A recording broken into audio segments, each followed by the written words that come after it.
किसको कहा जाता है उसके बारे में हमने मुख्तलिफ चीजें डिस्कस की थी।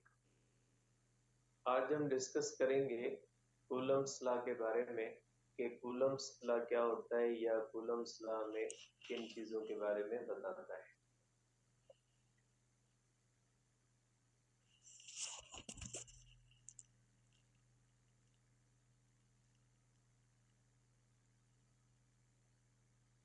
देखिए बेटा, कूलम्स लॉ जो होता है ये यूनिवर्सल लॉ नहीं है कि आप कह सकें कि ये हर किस्म की चार्जेस के लिए वैलिड है।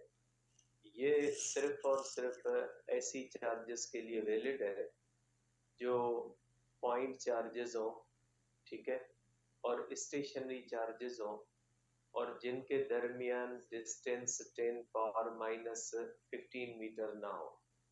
तो इसकी कंडीशंस होती है हर चार्ज के लिए आप कूलम्स लॉ को इस्तेमाल नहीं कर सकते कि कोई प्लेट हो, कोई आर्बिटरी शेप की कोई चार्ज हो, उसके लिए आप इस्तेमाल नहीं कर सकते। आप स्पेसिफिकली ये सिर्फ ऐसी चार्जेस के लिए इस्तेमाल करते हो जो पॉइंट चार्जेस हैं, स्टेशनरी चार्जेस हैं और जिनके दरमियान इनवर्स स्क्वायर लॉ वैलिड होता है या जिनके दरमियान जो डिस्टेंस होता है वो 10⁻⁻15 मीटर से कम ना हो। ठीक है, तो आप कह सकते हैं कि Coulomb's law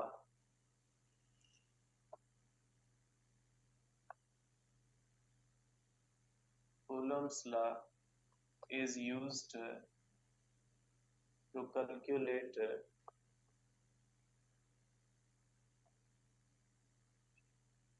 electrostatic force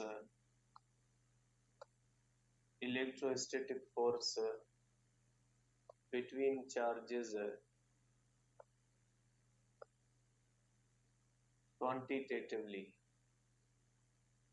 quantitatively का मकसद होता है कि जिसके अंदर आपके पास एक फार्मूला अवेलेबल होता है, आप उसके अंदर वैल्यूज पुट करके आप उसकी मैग्नीट्यूड निकाल सकते हो, तो उसको हम कहते हैं क्वांटिटेटिव। क्वांटिटेटिव चीज का मकसद होता है ऐसी चीज जिसके अंदर हम कोई वैल्यू कैलकुलेट कर सकें, जिसमें हमारे पास कोई फार्मूला अवेलेबल हो, तो उसको हम कहते हैं क्वांटिटेटिवली। ठीक है, अब ये जो कूलम्स लॉ होता है ये वैलिड होता है, वैलिड फॉर पॉइंट चार्जेस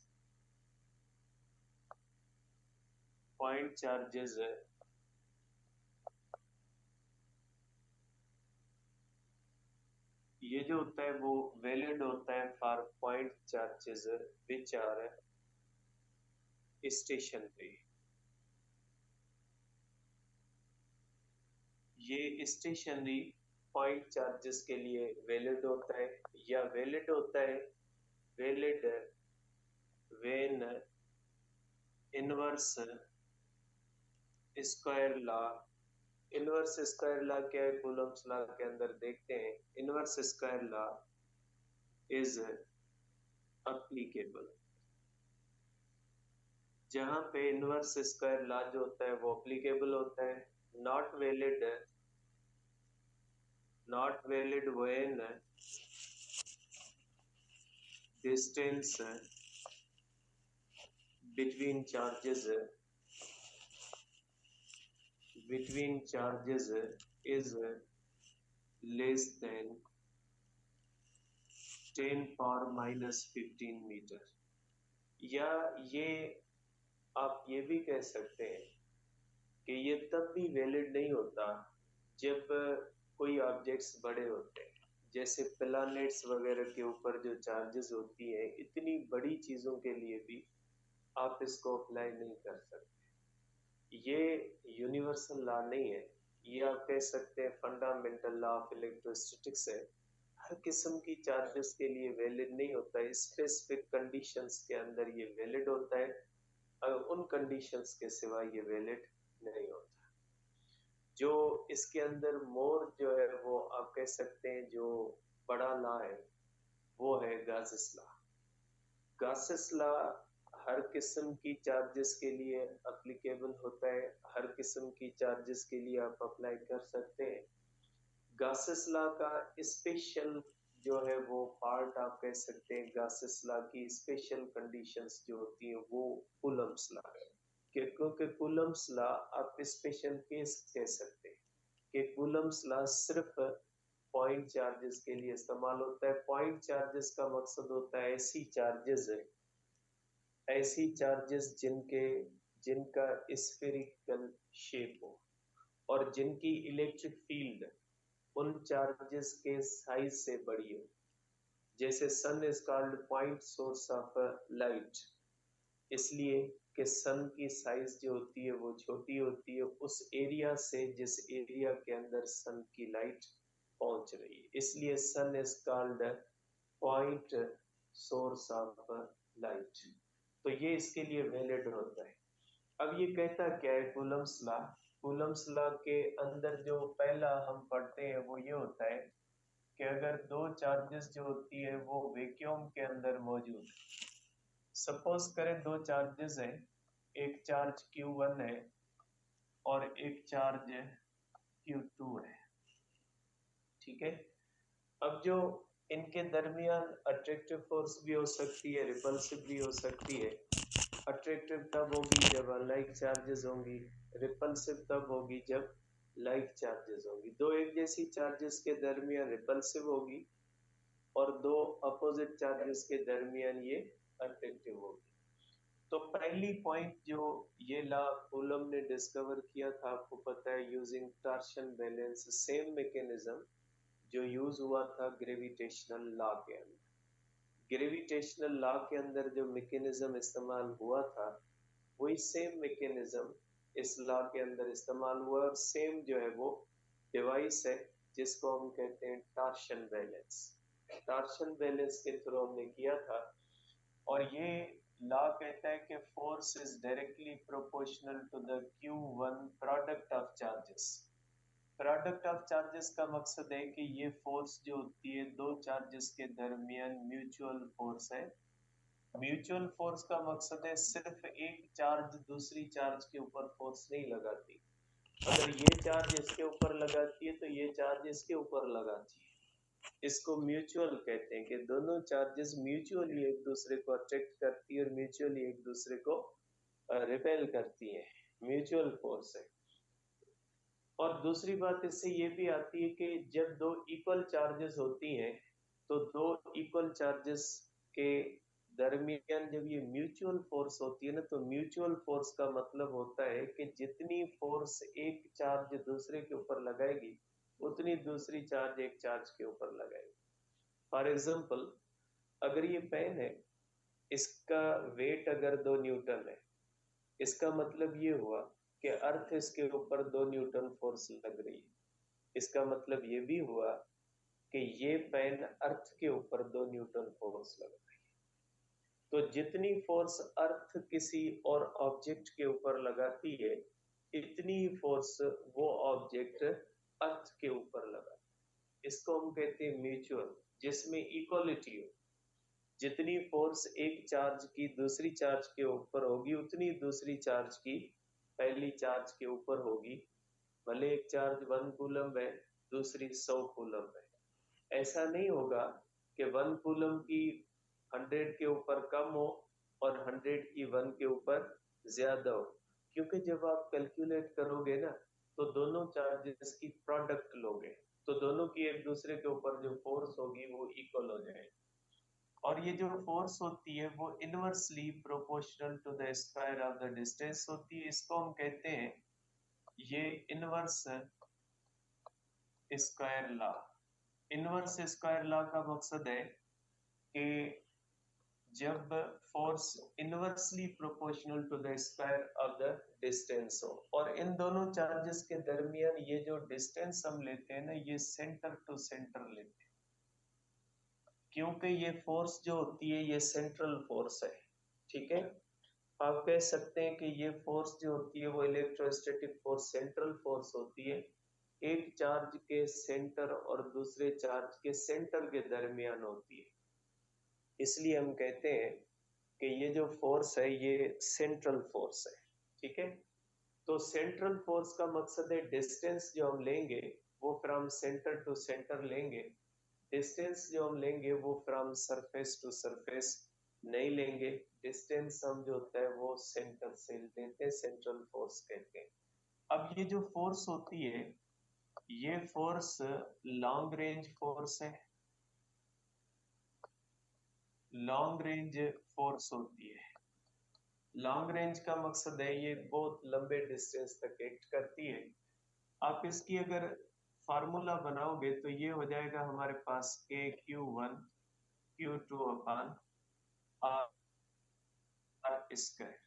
और ये फार्मूला जो होता है ये आपको बताता है कि अगर दो चार्जेस के दरमियान डिस्टेंस जब इनफाइनाइट होगा तो दो चार्जेस के दरमियान फोर्स क्या हो जाएगी, जीरो। तो दो चार्जेस के दरमियान फोर्स लॉन्ग रेंज होती है इनफिनिटी। अगर दो चार्जेस के दरमियान डिस्टेंस इनफिनाइट करेंगे तो ही जाके इन दोनों चार्जेस के दरमियान फोर्स जीरो होगी। तो आप कह सकते हैं कि ये चार्ज जो होती है, ये जो फोर्स होती है लॉन्ग रेंज फोर्स है। इसको हम लॉन्ग रेंज इसीलिए कहते हैं क्योंकि ये जीरो तब होगी जब r is equal to infinity, क्योंकि एनीथिंग डिवाइडेड बाय इंफिनिटी क्या होता है, जीरो होता है, ठीक है। अब यहाँ पे अगर हम k लेते हैं तो k is called Coulomb's constant, not universal constant. ये कूलम्स कांस्टेंट होता है, यूनिवर्सल कांस्टेंट नहीं है कि आप कह सके हर कंडीशन में इसकी वैल्यू वही होती है। और जो k होता है ये डिपेंड करता है, k डिपेंड्स अपॉन दो फैक्टर्स पे डिपेंड करता है। एक डिपेंड करता है सिस्टम ऑफ यूनिट्स पे, सिस्टम ऑफ यूनिट्स पे डिपेंड करता है, और दूसरा जो डिपेंड करता है वो डिपेंड करता है नेचर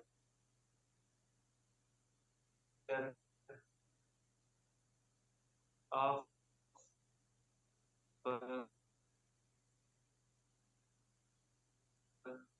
क्यों में।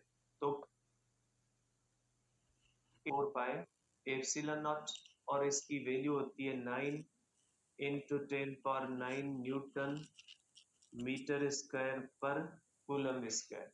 देयरफॉर आप इसको इस तरह से लिख सकते हैं, इसको आप यहाँ पे लिख सकते हैं कि फोर्स जो वैक्यूम के अंदर होती है उसके लिए आप लिख सकते हैं 1/4 pi epsilon nought Q1 Q2 upon R square. आप इसको इस तरह से लिख सकते हैं।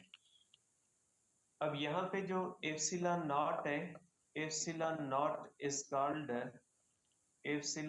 Is called permittivity of free space, permittivity of free space. Epsilon not is called permittivity of free space.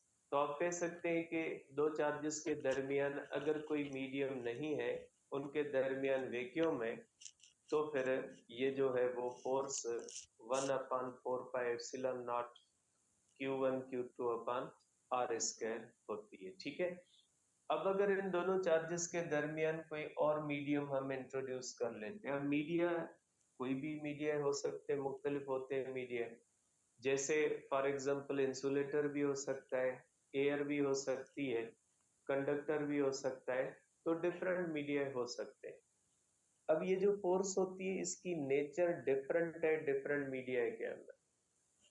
कोई भी ऐसा मीडियम नहीं होता जो इलेक्ट्रोस्टैटिक फोर्स को बढ़ा सके, क्योंकि कम करने का जो रीजन होता है ना कि कोई मीडियम क्यों कम करता है, वो रीजन ऐसा है कि आप जब उसको हम पढ़ेंगे लास्ट में तो आपको पता लगेगा कि कोई मीडियम बढ़ा नहीं सकता। इलेक्ट्रोस्टैटिक फोर्स हर मीडियम कम करता है, फिर कोई ज्यादा कम करता है, कोई इसको जीरो कर देता है, लेकिन कोई भी मीडियम ऐसा नहीं होता जो इलेक्ट्रोस्टैटिक फोर्स को बढ़ाए, ठीक है। तो आप इसको पहले हम लेते हैं इंसुलेटर के अंदर। सेकंड केस हम इसका लेते हैं कि अगर हम कोई इंसुलेटर रख लेते हैं,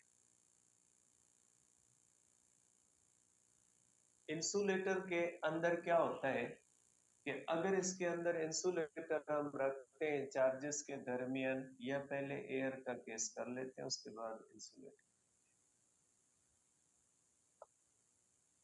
ठीक है, इसके अंदर पहले एयर का केस कर लें कि अगर एयर आ जाती है दो चार्जेस के दरमियान, Q1 है और हमारे पास Q2 है, इनके दरमियान इस तरह से अगर एयर आ जाती है तो देखें एयर जो होती है उसके अंदर पोलराइजेशन नहीं होती। ठीक है, एयर के अंदर पोलराइजेशन का इफेक्ट नहीं होता। जब पोलराइजेशन का इफेक्ट नहीं होता ना, तो फिर वो जो मीडियम होता है ना, वो फोर्स को कम नहीं कर सकता। पोलराइजेशन क्या है, लास्ट में आपको बताता हूँ कि एयर के अंदर जो होता है ना, वो पोलराइजेशन इफेक्ट नहीं होता। पोलराइजेशन इफेक्ट नहीं होता, इसलिए एयर जो होती है वो इस फोर्स को कम नहीं कर सकती। तो आप इस तरह से लिख सकते हैं कि अगर आप करोगे फॉर एयर तो ये हो जाएगा K air Q1 Q2 upon R square, where K जो एयर का होता है इसको आप लिखते हो 1/4 pi epsilon nought epsilon R Q1 Q2 upon R square. अब ये जो एप्सिलॉन आर होता है इसको हम कहते हैं relative permittivity, is relative permittivity. अब ये रिलेटिव परमिटिविटी क्या होती है, which gives mayor of resistance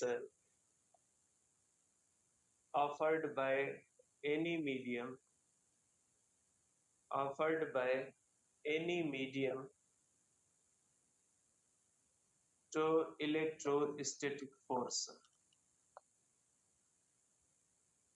resistance offered by medium to the electrostatic force। के आप कह सकते हैं कि जब मीडियम फोर्स को कम करता है तो कम करने का मकसद है रेजिस्टेंस, क्योंकि रेजिस्टेंस का मकसद होता है कम करना, अपोज करना। इसका मतलब ये है कि कोई भी मीडियम जो होता है वो इलेक्ट्रोस्टैटिक फोर्स को अपोज करता है। अगर इलेक्ट्रोस्टैटिक फोर्स को अपोज करेगा, इसका मकसद है वो कम करेगा। कम करेगा इसका मकसद है रेजिस्टेंस। ये वो वाली रेजिस्टेंस नहीं होती है जो हम पढ़ते हैं कि ड्यू टू द रफनेस वगैरह। रेजिस्टेंस का मकसद है अपोजिशन। रेजिस्टेंस एक सेल्स होता है, वो फिर किसी भी कंडीशन में हो सकता है। तो आप कह सकते हैं कि जब अपोजिशन आती है तो उसको हम कहते हैं कि रेजिस्टेंस होती है। और इसका जो एप्सिलॉन आर होता है फॉर एयर, ये होता है 1। तो ये डिनोमिनेटर में होता है। जब डिनोमिनेटर में 1 होता है तो इसका मतलब ये होता है कि कोई भी एयर का असर नहीं होगा, क्योंकि डिवीजन में या मल्टीप्लिकेशन के अंदर अगर 1 आ जाता है तो 1 किसी भी चीज को मल्टीप्लिकेशन के अंदर, डिवीजन के अंदर कोई फर्क नहीं देता। इसका मकसद है कि एयर जो होती है वो कोई फर्क नहीं देगी इलेक्ट्रोस्टैटिक फोर्स को बिटवीन टू चार्जेस। चाहे वो जितनी फोर्स वैक्यूम के अंदर होगी उतनी एयर के अंदर होगी, कोई फर्क इसके अंदर नहीं होता, क्योंकि एयर पोलराइज नहीं होती। फाइनली जो आंसर होता है वो ये होता है कि एयर पोलराइज नहीं होती, उसकी डाइलेक्ट्रिक स्ट्रेंथ जो होती है बहुत ही कम होती है, इसलिए जो है वो इसके अंदर किसी भी किस्म की जो है वो आप कह सकते हैं कि डिक्रीज नहीं आती। तो आप ये भी कह सकते हैं कि जो एयर के अंदर फोर्स होती है वो बराबर होती है वैक्यूम के अंदर। तो आप इसको इस तरह से लिख सकते हैं। अब जो हमारे पास तीसरा इफेक्ट होता है वो होता है इंसुलेटर।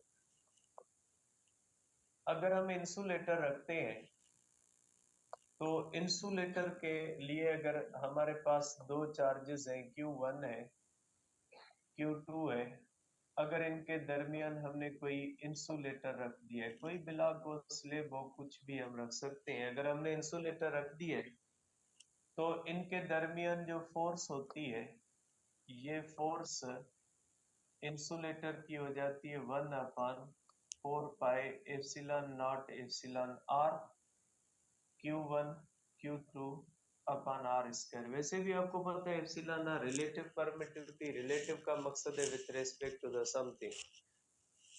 रिलेटिव का मकसद है कि जिसमें हम कंपैरिजन फैक्टर करें।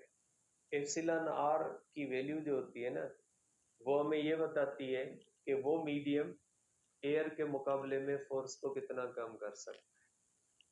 अगर किसी भी मीडियम का एप्सिलॉन आर 2 है, इसका मकसद है वो दो चार्जेस के दरमियान फोर्स जब एयर के अंदर होती है ना, उसके मुकाबले में वो 2 बार कम कर सकता है, मीन्स उसको हाफ कर सकता है।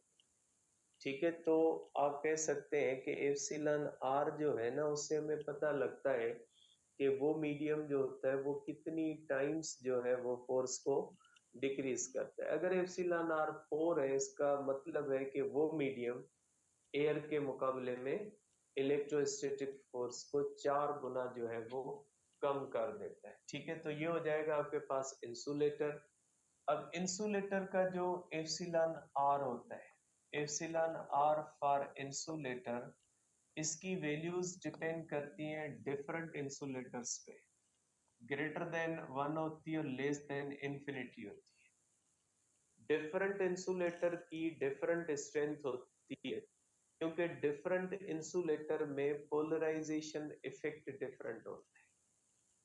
जिस मीडियम के अंदर पोलराइजेशन इफेक्ट स्ट्रांग होगा, वो इलेक्ट्रोस्टैटिक फोर्स को बहुत ज्यादा कम कर देगा। जैसे कंडक्टर होता है, कंडक्टर के अंदर स्ट्रांग इफेक्ट होता है, ये जो एक रिवर्स इफेक्ट होता है।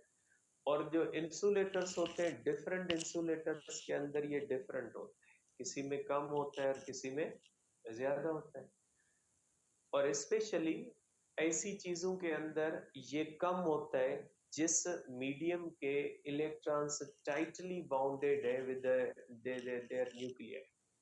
अगर कोई भी ऐसा मीडियम है जिसके इलेक्ट्रॉन्स टाइटली बाउंडेड है उसके न्यूक्लियस, एटम्स के न्यूक्लियस के साथ, उसमें ये पोलराइजेशन इफेक्ट कम होता है। ठीक है, जबकि जिसमें स्ट्रांगली अटैच्ड नहीं होते, वीकली अटैच्ड होते हैं, उसके अंदर पोलराइजेशन इफेक्ट बहुत ज्यादा होते हैं। जैसे कंडक्टर होता है, कंडक्टर के अंदर इलेक्ट्रॉन्स लूजली बाउंडेड होते हैं तो स्ट्रांगली इफेक्ट होता है, जबकि इंसुलेटर के अंदर टाइटली बाउंडेड होते हैं तो वीक जो है वो ये इफेक्ट होता है।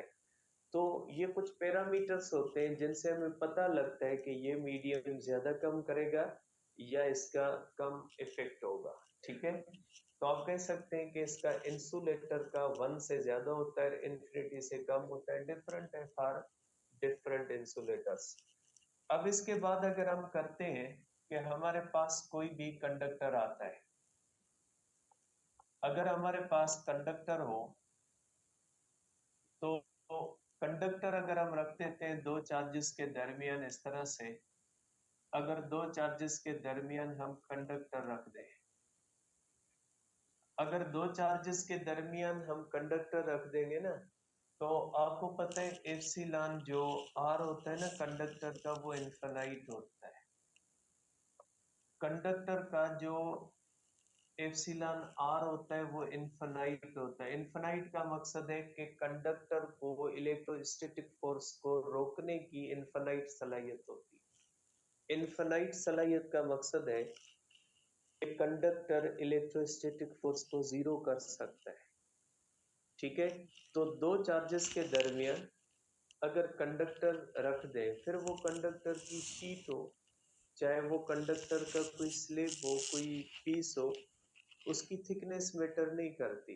अगर कंडक्टर है तो वो इलेक्ट्रोस्टैटिक फोर्स को जीरो कर देता है। क्यों कर देता है, इसका कलेक्टिवली रीजन लास्ट में बताता हूँ कि क्यों करता है ऐसा। ये तो आप कह सकते हैं कि जो के जो होता है वो कंडक्टर का, ये हो जाता है 1/4 pi epsilon R epsilon nought, ये हो जाता है 1/4 pi epsilon nought infinity equal to 0।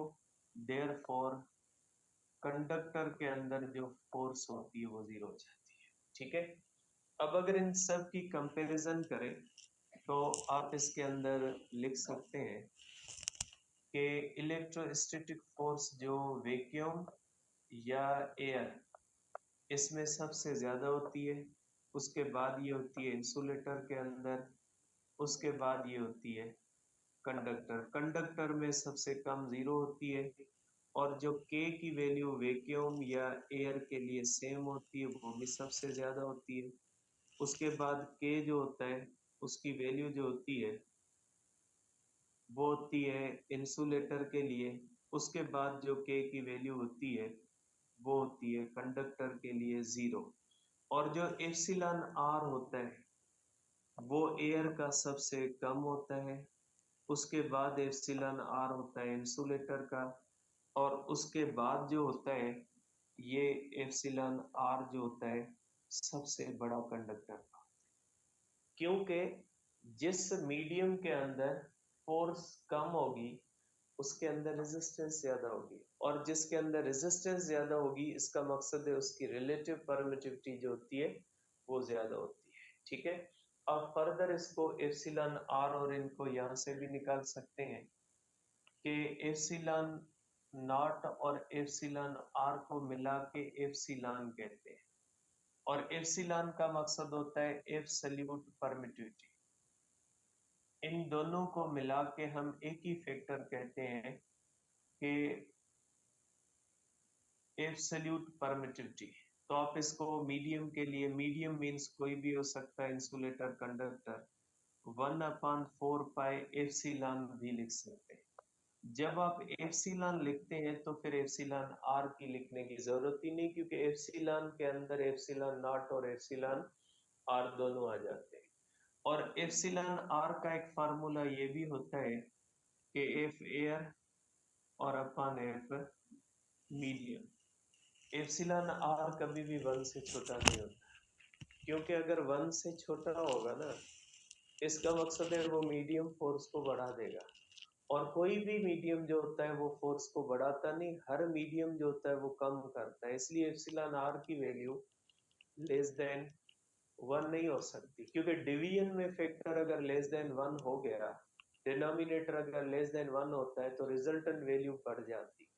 जैसे 4/1 4 होता है, 4/0.1 40 होता है। ठीक है, क्योंकि 4/0.1 जो होता है वो 40 बन जाता है। इसलिए डिनोमिनेटर के अंदर लेस देन 1 फैक्टर आएगा।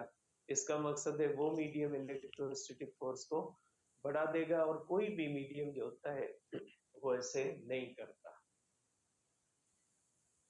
अब इसके बाद हम रीजन डिस्कस करते हैं कि कोई भी मीडियम जो होता है वो क्यों इलेक्ट्रोस्टैटिक फोर्स को कम करता है।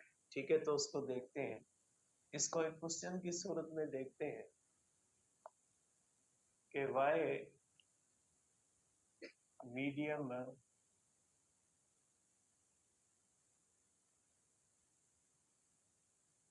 Decreases electrostatic force. कि मीडियम जो होता है वो इलेक्ट्रोस्टैटिक फोर्स को क्यों कम करता है। तो यहाँ पे हम एक बेसिक इसका इफेक्ट पढ़ेंगे जिसको हम कहते हैं पोलराइजेशन। पहले पोलराइजेशन का एक सिंपल मकसद समझें। सपोज करें यहाँ पे क्लास में 50 मुस्लिम स्टूडेंट्स है और 50 हिंदू स्टूडेंट्स। ठीक है, इक्वल इक्वल जो है वो तादाद है। अब आप मिक्स होके बैठे हो तो आप कहेंगे कि दोनों की तादाद बराबर है, लेकिन आप जो है वो इस तरह से मिक्स होके बैठे। लेकिन अगर यहाँ पे एक लाइन ड्रॉ की जाए और कहा जाए कि मुस्लिम स्टूडेंट एक साइड पे हो जाए और हिंदू स्टूडेंट दूसरी साइड पे, तो ये पोलराइजेशन कहलाती है। ठीक है, कि आप दो मुख्तलिफ चीजों को अलग कर दें। ठीक है ना, इस इफेक्ट को हम कहते हैं पोलराइजेशन। अब पोलराइजेशन का इफेक्ट क्या होता है कि इस क्लास के अंदर स्टूडेंट्स की तादाद भी वही रहेगी और मुस्लिम स्टूडेंट की भी वही रहेगी, हिंदू स्टूडेंट की भी वही रहेगी। ऐसा नहीं होगा कि पोलराइजेशन की वजह से तादाद कम ज्यादा होती है। वो पहले भी 50 थी, बाद में भी 50, पहले भी टोटल 100 थी, बाद में भी टोटल 100 होगी, लेकिन पहले मिक्सिंग थी और बाद में क्या हो गया, सेपरेशन हो गई, अलग हो गए, इस तरह से सेपरेट जो है वो पोर्शन उनका हो गया, सेपरेट पोर्शन उनका हो गया, तो इसको पोलराइजेशन कहते हैं। इसी तरह से जब कोई मटेरियल नॉर्मल कंडीशन के अंदर होता है तो उसके जो मॉलिक्यूल्स होते हैं उसमें प्रोटॉन्स और इलेक्ट्रॉन इक्वली डिस्ट्रीब्यूटेड होते हैं। लेकिन जब कोई भी मटेरियल इलेक्ट्रिक फील्ड के अंदर आ जाता है तो वो पोलराइजेशन की तरफ चला जाता है। अब ये होती कैसे, इसको थोड़ा ध्यान में रखें। मैं इसको एक प्लेट के एग्जांपल पे लेता हूँ। सपोज करें हमारे पास एक पॉजिटिव प्लेट है और दूसरी नेगेटिव प्लेट, ठीक है। तो एक पॉजिटिव प्लेट है और एक नेगेटिव प्लेट है, ठीक है। एक पॉजिटिव प्लेट है और दूसरी नेगेटिव प्लेट। अब पहले ये तय कर लें, क्योंकि आप एंट्री टेस्ट के हो, आपकी इलेक्ट्रिक फील्ड पड़ी हुई है, आपको पता है एक चार्ज दूसरी चार्ज तक अपनी फोर्स पहुंचाती है through electric field. Electric field किसी भी चार्ज के हाथों वाला काम करती है। फॉर एग्जाम्पल अगर मैं फोर्स इस बोर्ड तक पहुंचाऊंगा तो मेरी फोर्स इस बोर्ड तक पहुंचाने के लिए मैं अपने हाथ से ये काम लेता हूँ, हाथ मेरी फोर्स यहाँ तक पहुंचाता है। तो इस पॉजिटिव चार्ज की फोर्स निगेटिव तक कैसे पहुंचती है, निगेटिव चार्ज की पॉजिटिव तक कैसे पहुंचती है, ये काम करती है इलेक्ट्रिक फील्ड। एक चार्ज दूसरी चार्ज तक अपनी फोर्स, चाहे वो पॉइंट चार्ज हो, चाहे वो प्लेट चार्ज हो, चाहे एनी आर्बिटरी शेप की चार्ज हो, लेकिन इलेक्ट्रिक फील्ड ही यही काम करती है according to the concept of Faraday Maxwell. तो ये काम इलेक्ट्रिक फील्ड करती है। अब सपोज करें इसके अंदर हमने एक इंसुलेटर रख दिया। अब इंसुलेटर क्या करता है कि इंसुलेटर के अंदर होते हैं मॉलिक्यूल्स, ठीक है। ये मैं बड़े मॉलिक्यूल्स बना लेता हूं कि इंसुलेटर के अंदर ये मॉलिक्यूल्स है, ठीक है। अब इनके अंदर क्या होता है कि मॉलिक्यूल्स के अंदर इलेक्ट्रॉन्स और प्रोटॉन्स इक्वली डिस्ट्रीब्यूटेड होते हैं। अब ये पॉजिटिव प्लेट क्या करती है, इन मॉलिक्यूल्स के अंदर मौजूद इलेक्ट्रॉन्स को अपनी तरफ खींचती है और इस मॉलिक्यूल के इलेक्ट्रॉन एक साइड ले जाते हैं तो दूसरी साइड क्या हो जाती है, पॉजिटिव। अब ये इस तरह से ये इफेक्ट हो जाता है कि मॉलिक्यूल्स जो होते हैं वो due to the pressure of the electric field, इनकी जो नेगेटिव चार्जेस होती है वो पॉजिटिव प्लेट की तरफ हो जाती है, पॉजिटिव चार्जेस जो होती है वो नेगेटिव प्लेट की तरफ हो जाती है, कि जो इलेक्ट्रॉन और प्रोटॉन इक्वली डिस्ट्रीब्यूटेड थे वो रीडिस्ट्रीब्यूशन हो गई है। और रीडिस्ट्रीब्यूशन की वजह से इस जो है वो इंसुलेटर की वो साइड जो पॉजिटिव चार्ज की तरफ थी वो नेगेटिव जो है वो उसके अंदर कंसंट्रेशन बढ़ गई, और जो नेगेटिव प्लेट की तरफ साइड थी उसके अंदर पॉजिटिव चार्जेस की कंसंट्रेशन ज्यादा हो गई। तो इस इफेक्ट को हम कहते हैं पोलराइजेशन। आप इसको समझे, देखिए ये पेन है, ये न्यूट्रल है, इसके हर हिस्से के अंदर इक्वल इलेक्ट्रॉन्स और इक्वल प्रोटॉन्स। सपोज करें यहाँ पे मैं एक पॉजिटिव चार्ज ले और वो पॉजिटिव चार्ज इसके अंदर मौजूद इलेक्ट्रॉन्स को अट्रैक्ट करती है। नतीजा क्या निकलेगा कि इसके अंदर जो इलेक्ट्रॉन होंगे वो इस साइड पे आ जाएंगे, और इलेक्ट्रॉन इस साइड पे आएंगे तो ये साइड क्या हो जाएगी, पॉजिटिव, और ये साइड क्या होती है, negative. Same as motional EMF, जब मोशनल ईएमएफ में कंडक्टर को मूव करवाते हैं तो due to the motion of charge उसमें इलेक्ट्रॉन एक साइड पे हो जाते हैं और प्रोटॉन दूसरी। वैसे भी इलेक्ट्रॉन चले गए पीछे, प्रोटॉन की तादाद ज्यादा रहेगी, ये वाले तो नहीं जाएंगे लेकिन उसके अपने ही होंगे। तो इसको हम कहते हैं रीडिस्ट्रीब्यूशन ऑफ चार्जेस। अब इसकी वजह से एक साइड होगी और दूसरी पॉजिटिव। ओवरऑल पेन न्यूट्रल ही है, क्योंकि पेन के अंदर इलेक्ट्रॉन्स और प्रोटॉन्स की तादाद तब्दील नहीं हुई, सिर्फ रीडिस्ट्रीब्यूशन हो। तादाद टोटल उतनी, ओवरऑल पेन क्या होगी, ओवरऑल पेन न्यूट्रल है, लेकिन पेन का एक हिस्सा नेगेटिव हो गया और एक हिस्सा पॉजिटिव, तो इस पेन के अंदर एक इलेक्ट्रिक फील्ड बनेगी, ठीक है। और वो इलेक्ट्रिक फील्ड ऐसे बनेगी इन डायपोल्स, इनको हम कहते हैं डायपोल्स। इनके अंदर इलेक्ट्रिक फील्ड बनती है इस तरह से, क्योंकि मॉलिक्यूल की एक साइड पॉजिटिव और एक साइड क्या होती है, नेगेटिव। तो मॉलिक्यूल के अंदर एक इलेक्ट्रिक फील्ड बन जाती है from positive molecule to the negative, और इसको हम कहते हैं डायपोल के इक्वल बट अपोजिट चार्जेस। एक साइड नेगेटिव इक्वली और एक जो साइड है वो इक्वली पॉजिटिव। अब ये जो बाहर की इलेक्ट्रिक फील्ड होती है वो इस तरह से होती है from positive plate to the negative, जबकि ये जो इंसुलेटर है इसके अंदर जो ये पोलराइजेशन हुई है इसकी वजह से जो इलेक्ट्रिक फील्ड बनी है इसका डायरेक्शन कौन सा है, ये इलेक्ट्रिक फील्ड E1 और E2। ये इलेक्ट्रिक फील्ड दोनों प्लेट्स की है, जिस इलेक्ट्रिक फील्ड की वजह से ये प्लेट्स अट्रैक्ट कर रही थी, और इस इलेक्ट्रिक फील्ड की वजह से पोलराइजेशन हुई, और पोलराइजेशन के अंदर मॉलिक्यूल के अंदर एक फील्ड बनी। तो मॉलिक्यूल की फील्ड और ये बाहर की फील्ड एक दूसरे से क्या हो जाते हैं, अपोजिट। और आपको पता है इलेक्ट्रिक फील्ड क्या होती है, वेक्टर। और दो फील्ड्स जब अपोजिट आ जाती हैं तो वो एक दूसरे को क्या कर देती हैं, वीक कर देती है। नतीजा ये निकलता है कि ये डायपोल्स की इलेक्ट्रिक फील्ड जो होती है ये बाहर की इलेक्ट्रिक फील्ड को वीक कर देती है, और नतीजा ये निकलता है कि फोर्स वीक हो जाता है, क्योंकि आपको पता है कि force depends upon electric field.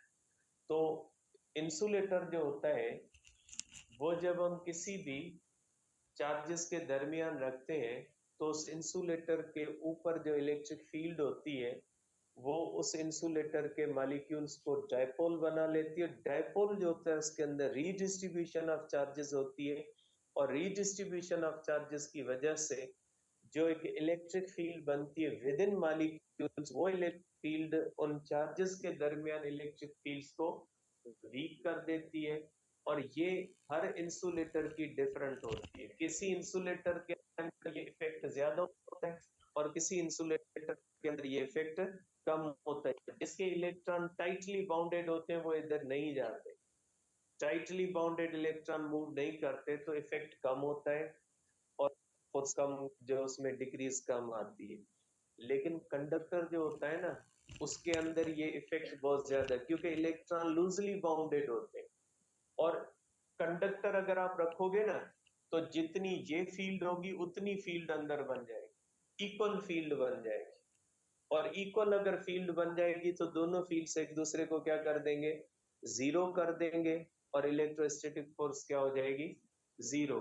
इसीलिए हम कहते हैं कि electric field can not pass through conductor, क्योंकि कंडक्टर के अंदर जो अपोजिंग फील्ड बनेगी ना वो उस फील्ड को जीरो कर देगी जो उससे पास होने की कोशिश करेगी। करते हैं इसके क्वेश्चन।